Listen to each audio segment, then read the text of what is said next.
Hey guys, so if you're watching my channel, you like books, you like book videos, you like books overall, and you've obviously heard of Goodreads. Goodreads is an app where you track what you're reading and you can track what your friends read. Every now and again, Goodreads will make a list of different books, either a list of the rom-coms coming out this year, a list of the most read books this year, and then they also do one for a mid-year most read books. And today I'm going to be reading books from that. I did a video similar to this where I read the most read Goodread books of the week, and I found some really good books. So my conclusion is if a lot of people are reading them, they're most likely good. So I'm very confident that I will find a new 4-star to 6-star book in this video. I plan on reading one romance, one mystery thriller, and one romantasy. I also kind of want to read one young adult, but those are just like my top 4 genres that I'm going to be looking for. So here's my Goodreads home screen. As you can see, here's a lot of people's comments and highlights and books that they're reading. So here's the homepage, and if we go to Discover, here's the Readers Hit New Books of the Year. But if we click on this, then we have all of the books, and then they have the genres that they're in. So I'm not going to be reading historical fiction. Here's mysteries thriller, and here's romantasy, like Sarah J. Maas's new book. I can't read that because I haven't read Crescent City series yet. And then When the Moon Hatched. I think I've heard of it, but I don't know what it's about. It's on Kindle Unlimited, which is a good thing because I don't have any of the other books, but it's kind of long, so I don't really want to read a long fantasy book. I might have to make a Target run tomorrow to get some books because I don't have all of these, but I think I'm gonna start here under the romance novels. I have Funny Story. I have This Summer Will Be Different.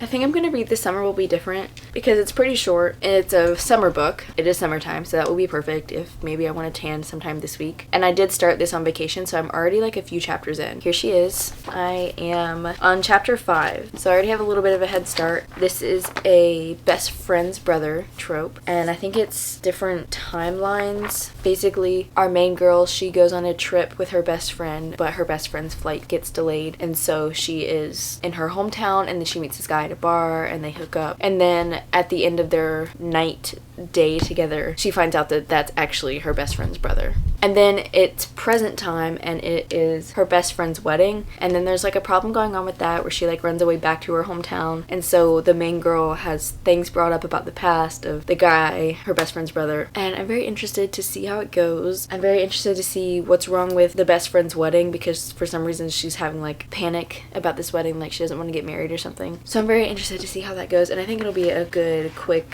fun read. I've read her first book, Every Summer After. It was like a 3 stars, but I've heard that people really like this book, and it's everyone's favorite out of all of her books that she's released, so I do have high hopes just because I've heard a lot of good things. And from what I've read so far, I feel like it could be really good. So I'm gonna pick this up, and I will let you know how it goes.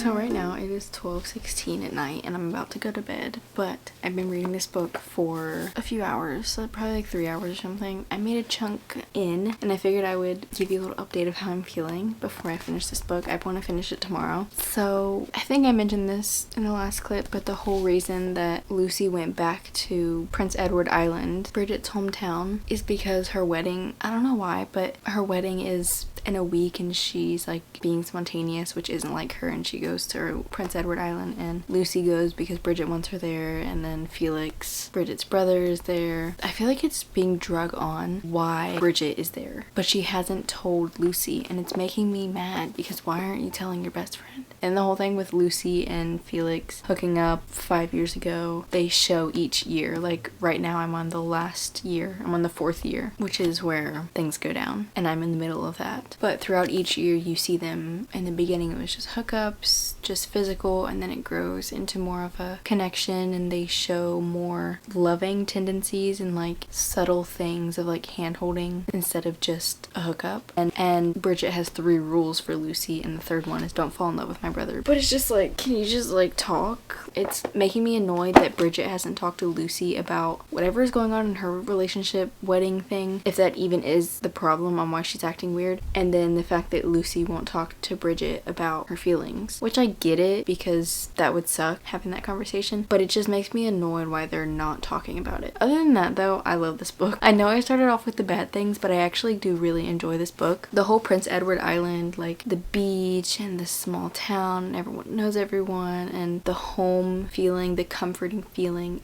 I love that. Like the overall vibe of this book is really good, and I do really feel Lucy and Felix's connection, and also the friendship between Bridget and Lucy and other things that Lucy has had to go through. I do really love this book, and I do think that it's going to be a high rating, but I probably am like 60 something percent done, 70 maybe. I actually want to check. I haven't been updating my Goodreads when I'm reading the book just because I don't want to like spoil my videos on what I'm reading, but I don't really care. 68% done, so I almost said the exact percentage. I'm gonna go to bed now because I'm really tired and I'm rambling, but I just want to give an update on this book and tell you guys that I'm loving it, and also tell you guys the things that I'm not liking that much. Anyways, I sound delirious.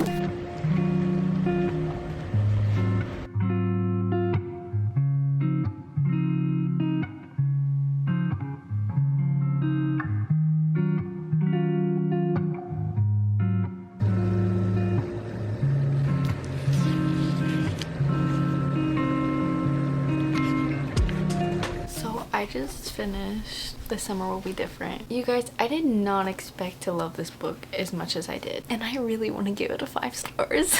This book doesn't relate to this book that I'm about to say at all, like plot wise, but The Summer Broken Rules I read 2 or 3 years ago when I was on vacation in summer, and I loved the romance. It was so good, but it had like serious topics as well, and I gave it a 5 stars just because of the feeling and the nostalgia, and I feel like this book has the same vibe as that. The descriptions of Prince Edward Island, I felt like I was there. Like, I want to go there now. I loved it. The homey feeling, like all your problems go away when you're there. And then also the found family and the friendship. I annotated it quite a bit. I mean, not a lot, but I did. And usually I don't do it this much in a romance, like a quick little romance book. But it's not only the romance that got me, it's the friendship too between Bridget and Lucy, our main character. Like, Bridget gave a speech for Lucy at the end of the book, and one line is, "We became adults together. Our friendship is how I learned to compromise. It's how I learned that the families we make are as significant as the ones we're born into. It's how I learned that the greatest loves are not always romances." And that literally made me tear up. I think I'm gonna give this book a 5 stars just because of the nostalgia. I literally feel the nostalgia from this book as if like I also grew up there and I moved away because Bridget, her best friend, grew up here and then moved away, and then Lucy was introduced to Prince Edward Island by Bridget because she was like, "Oh, you're going through a rough time, let's take a trip to my hometown." Like, that's the vibes that it was giving, like, "Oh, you have a hard time, let's have a quick vacation." Like, and then the nostalgia of the family home, and then the ending, the epilogue was so good. I usually don't like epilogues in romances. I feel like they just drag on and like you could have ended it. This epilogue made me cry, which there has been some that have made me cry, but this one was so good. Like, I'm giving this book a 5 stars. I really don't care. I have this thing where I convince myself that something isn't a 5 stars just because of like one little thing. I'm like, oh, that can't be a 5 stars because this one little thing I didn't like. And there was some things that I didn't like in here. So like the third act breakup kind of that happened in here, I didn't like. And I was like, what the heck? This is like abrupt. And I do feel like some things went very quickly at the end. But I can't let that take away from the fact of how many emotions I'm feeling towards this book. I'm not letting that ruin it. I thought I wouldn't like this one part. It was like this much, and then once I finished it though, I understood. Like in Happy Place, it reminds me of Harriet, how her career, like she's worked towards this career and then she feels burnt out. They talk about that in here with Lucy and her career, and she just burnt herself out, but then she finds herself and she learns to love it in her own way. And I don't know, I just loved it. I really loved it. If you haven't read this, I think that you should read it. Every person is different, so you might not get the same 5-star feeling that I got from this, and it's not like a, oh my gosh, this book was so good. It's the way that this book made me feel with the nostalgia and the hometown and the found family and the friendships being more of a part of the book than the romance at most times. And I feel like it was like that in Happy Place too, which I enjoyed to see. I don't know, I just really like found family friendships in these books. One thing I didn't like is, I think I talked about this in the beginning of the video, how Bridget was running away from her wedding for some reason, and I don't know it because she hasn't told Lucy yet. I feel like that was very drug out. Literally didn't find out till almost the very end of the book, and I feel like it was very drug out. Like, I thought it was gonna be something way more dramatic than it was, but at the same time I kind of get it. You'll just have to read it to understand, because I'm not gonna spoil anything, but I kind of get why it was so drug out, just because of their friendship. If you have any book recommendations for this type of vibe, or the Summer of Broken Rules or Happy Place vibes, where it's a summer book and there's a romance, but there's also future things going on with the main character of careers and finding happiness and growing with your friendships, but also not being as close, please put them in the comments, because I love it. I love it. I don't know if I'm appreciating it more now that I've graduated high school and I'm growing up, like this is the real time. Now that I'm out of school, I feel like I am in that point of my life where I really appreciate reading about it in books, about, not saying that they just got out of school, but she turned 30 in this book, so they're older, but still seeing that you can like change your career paths and find new loves for things in your life even when you're older. Nothing has to be permanent if you don't want it to. I don't know, I just have a newfound appreciation for those type books like that. But I am giving this 5 stars, and it's okay if you didn't give it 5 stars. I don't know, it feels so like a personal book to me. It's not like Powerless, where it was like, wow, this is such a good book, I was kicking my feet, I was giggling, I did feel connected to the characters. But this is more like on a personal level. Like, this is a comfort book. That's the word I'm looking for. This is a comfort 5-star nostalgia book, and I love it. Anyways, I'm gonna stop talking about this now because I feel like I just ranted on that forever. So I already know the next book that I'm reading for this video, and I'm gonna go see if I can find it on the list so I can show you guys proof that I'm reading from most popular released books this year. But the other day it was not on my Goodreads anymore. Yeah, I can't find it, but I think I screen recorded me clicking on this book. So I ordered them on Amazon. I know the next 2 books that I'm reading for this video, and they're here. I haven't opened the package yet. I was gonna do a little unboxing haul for you guys. But I think I'm gonna, no, you know what? I'm literally gonna open it right now because I'm not that tired, and I kind of want to start this book, because I feel like starting a book can be the hardest part for me sometimes. So if I go ahead and start it tonight, I feel like it will be easier for me to pick it up in the morning. But anyways, I'm gonna read A Fate Inked in Blood. This is a romantasy. It's under the romantasy genre of this list. What I know about this from reading the synopsis is she's in a marriage that she doesn't like. She literally wants to kill her husband. She is like a regular wife. She does womanly wife things, and she dreams of doing more, becoming someone who fights and stuff like that. I don't remember the exact words that it used, but she wants more of a life than she has. And then her husband sets her up with this, I think it's like another king or something, another high up person, I forget the word, but his son is fighting to the death with her, and her husband set that up. I don't know why. It's kind of confusing, but I'm guessing that the romance is going to be between them two, which I'm excited for, because maybe it'll be like a enemies to lovers. It has a 4.02 on Goodreads, so I have high hopes, and I think it'll be really good. I think I'll enjoy it. So let's go unbox this. Here are the 2 books. I don't want to tell you the last book that I'm reading, but I don't know which one it's in. There's 2 boxes. I feel like this one's heavier. I'm gonna go with this one, and hopefully it's the one that I'm reading right now, A Fate Inked in Blood. And if not, then we're doing an unboxing, but you're not gonna be able to see what it is yet. Oh my gosh, I didn't know this was the one with the blue edges. Stop, because this was not the one I ordered. I literally ordered the one and it had white edges. This was the one I wanted to get at Barnes, but it was like $30, and I was like, no, let me check Amazon, and it was $17. Her fate is inked in her blood, it's carved in her bones, that this power is Freya's destiny. Saga of the Unfated, Book 1. So this is gonna be a series, or a trilogy, or a duology, I'm actually not sure. Oh my gosh, that is so, can you see that? And then it has this on the side with the white and the blue edges. Anyways, I'm gonna read this. I want to read like 1 or 2 chapters, depending on if the chapters are long or not. Also, it's big. Look at this, it's beside my head. That's pretty big. Anyways, I'm actually gonna take this back off so I can read it. Wow, I'm already on the first page and I'm having trouble reading his name. The girl's husband, Vragi. It's V-R-A-G-I. I probably sound like the stupidest person on earth trying to pronounce that. I am not good at that. I'm just a girl.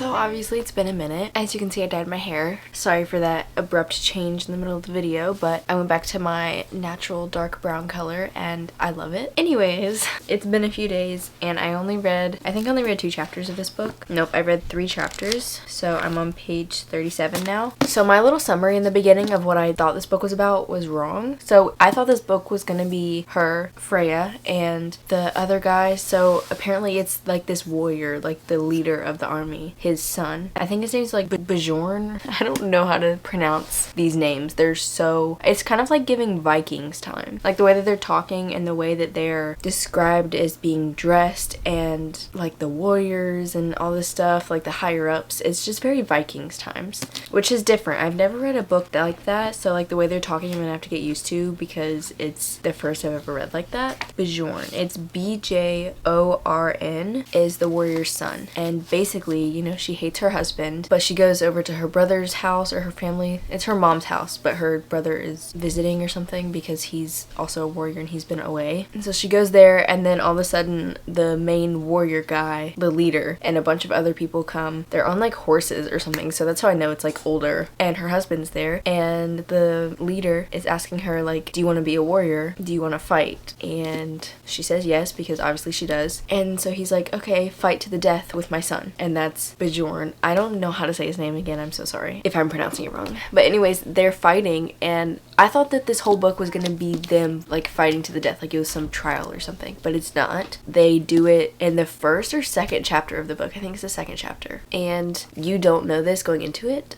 but you find out something about her. But basically she has to win. She doesn't want to die. So she reveals her power and she has like a shield power. I don't know exactly what it's called, but she's the shield maiden. And it's reminding me of Once Upon a Broken Heart, where Evangeline has like a prophecy of her, like the pink-haired girl, like married to the king or whatever her prophecy was. It's kind of how she is. There's like a prophecy about the shield maiden and that's her and how she's gonna like marry into a warrior and become something. I don't know. But anyways, basically she reveals her power that she's hidden her whole life because her father didn't want her to be captured and forced into that fate. And so obviously she doesn't die and neither does the Bjorn, son of the warrior guy. And now she's going to live with the leader and the son. So I'm guessing the son is going to be the love interest and we'll see how that goes. But anyways, I'm going to read some tonight, get a little bit more into it.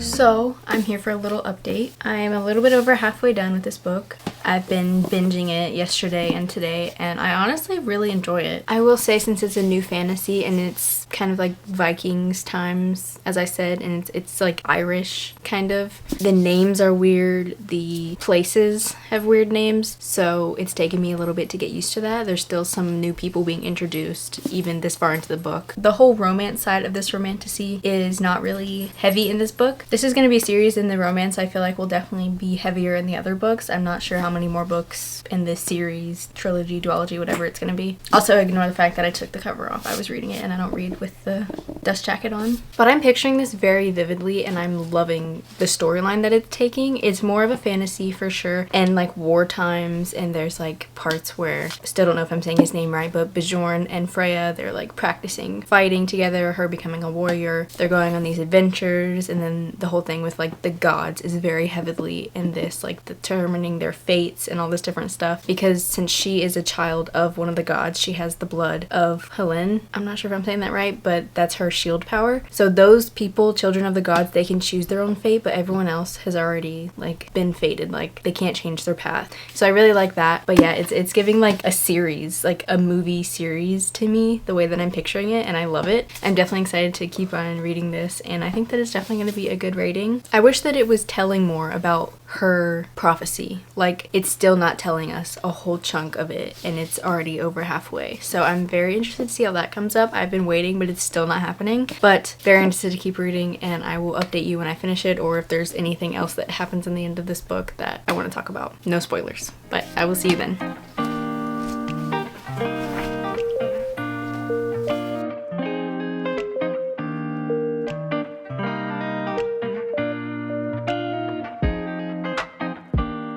So I just finished A Fate Inked in Blood.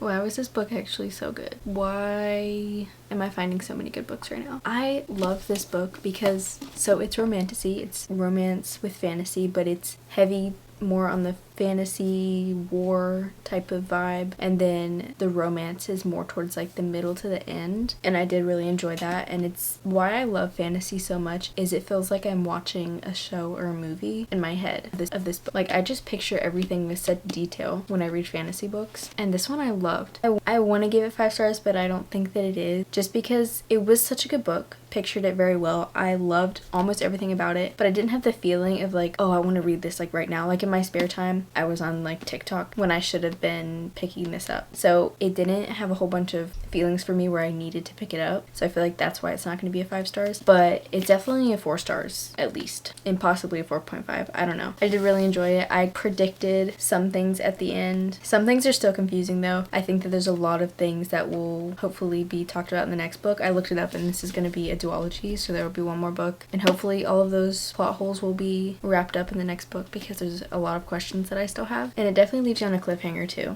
Not thrilled about that, but yeah, I very much enjoyed this book, and I recommend it if you haven't read it, if you want romantasy. But anyways, on to the next book. I found the Goodreads list. I don't know, it's on my Goodreads and sometimes it's not, but we're going to scroll down. As you know, I already have the book, but I just want to show proof that it's on here. You go to sci-fi novels and the Ministry of Time. So I heard of this book from Destiny Sidwell, and I think it was Emily Henry that raved about this book, so she read it and she really enjoyed it, so I want to read it. I tried to read Red Rising, which is a sci-fi book, and I got like halfway through it and I didn't finish it. Not because I didn't like it, just because I wasn't in the mood to read a sci-fi. I was kind of at the brink of my reading slump, and it was just a bit much for me to read at the time. But I'm excited to read this. The main thing that I know is that it's on time traveling, obviously Ministry of Time, and I think they bring people from different times back to a certain time to like teach them something. Could be totally wrong, but that's all I remember from what Destiny Sidwell talked about. I just know that there's time traveling in it. But for our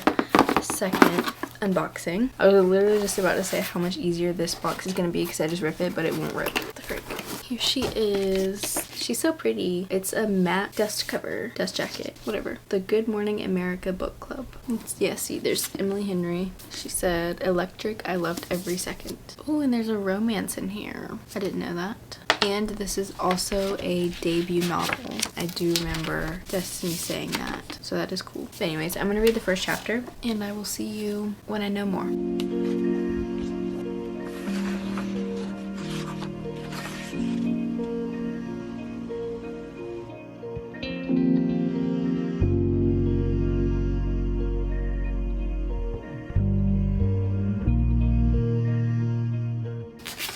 Holy. Oh my gosh, the first chapter is 30 pages long. I'm gonna go to bed and I will read it in the morning. So I look really bad right now, please ignore that. I am a chunk into this. I'm actually almost done. This much I have read / listened to the audiobook. I listened to the audiobook of this for a while. I think I read about 100 pages, and then from 100 to 255 pages is where I'm at now. It took me a while to get into this story and picture these characters and somewhat understand what was going on. So this is the first sci-fi book that I'm ever gonna finish. I read Red Rising, but I only read like almost halfway into it, and then I didn't finish it. So I feel like this book though is more challenging to understand because it uses a lot more words that I don't understand. Because I tried to listen to the audiobook in the beginning because I had stuff to do, but I couldn't. I literally couldn't, because I could not understand these words. And I think, well, I don't think, I know that it's my problem. I'm the problem here. But to tell you what this is about, let me put the dust cover back on because it's just a plain black book. I said dust cover again. And mixing dust jacket and cover, that's much better. I don't even know her name. She's unnamed. At least I'm not going crazy. And in some parts of this book, it's like she's in the future and she's writing this and telling us the story. It follows our narrator and Commander Graham Gore, and he is a part of this ministry where they have time traveling. And our narrator is hired there to work there as a bridge for a person from the past. And basically they're taking them from the past and putting them in the present to see how well how they would adapt to the new century things. And some of them are way back from like 1600 something, and it's a big change for them. So you follow that, and our narrator and Graham live in the same home because she's his bridge, so that causes them to be roommates. So it's kind of like forced proximity, but I do not want to say that this is a romance between them. Like I said this before I started reading it, I was like, oh, there's a little romance, and there is, but do not read it for the romance. Obviously I'm not done, so I could change that, but I do really enjoy the way that she's writing the whole like romance side of it. It is a very tiny plot, I feel like, compared to the other things that are going on. It's more focused on how they're adapting to the new world and all these things, and the ministry is just kind of like watching over them and how they're progressing and stuff. I am actually leaving to go to Disney and Universal tomorrow. I'm gonna be gone for like a week, so when I give you an update on this book on when I'm finished, I will not be in my room, so a little heads up for that. But I'm gonna go to bed right now and I will finish this book probably tomorrow. So I just finished this, and sorry if the camera is like shaky because obviously we're driving. The ending threw me for a loop. It was kind of unexpected. Definitely didn't guess anything that was happening, and there was some parts of the end that made me like actually feel for this book. Like I was pretty like sad, like I could have cried if I was alone probably. I did really enjoy it, and I really enjoyed the story, and I think that if you haven't read it, you should read it. I really enjoyed the concept of the whole time traveling, and it's kind of like the multiverse from like Marvel, how there's like different timelines and future people and past people. Like I don't know, I really did enjoy it. It was very interesting, so I do recommend, and I think that I will settle on a 4 stars. The ending brought it up because before I read the ending it was like a 3.5. I really did enjoy how it took a turn at the ending. It just showed you how you can make certain choices that can literally change your future in a drastic way, and I really enjoyed one of these lines, how it talked about forgiveness and hope is time traveling in itself, because hope has to do with the future, and then forgiveness, you can go back to the past and feel differently before you did something. I really enjoyed that. So her writing is so good, and it's crazy that this is her debut novel.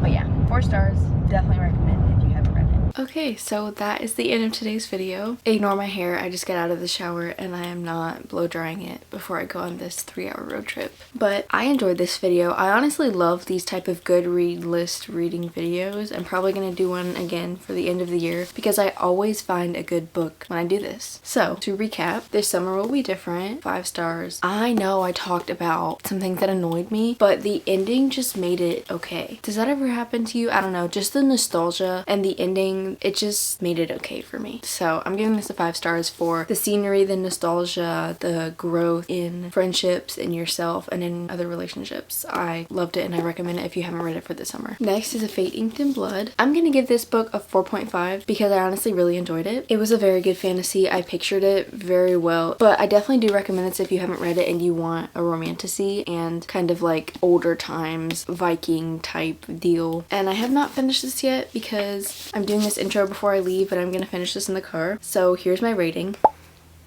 I think at the moment before I finish it, I have less than 60 pages left. I think that it's like a 3.5 for me just because, like I said, I don't really understand it, and that's totally my fault for the rating, not hers. I do think that this is a really good book. But yeah, that's the end of this video. I hope you guys enjoyed, and leave in the comments future video ideas that you want to see. Subscribe if you haven't already, and like this video if you enjoyed it, and I will see you in my next one. Bye!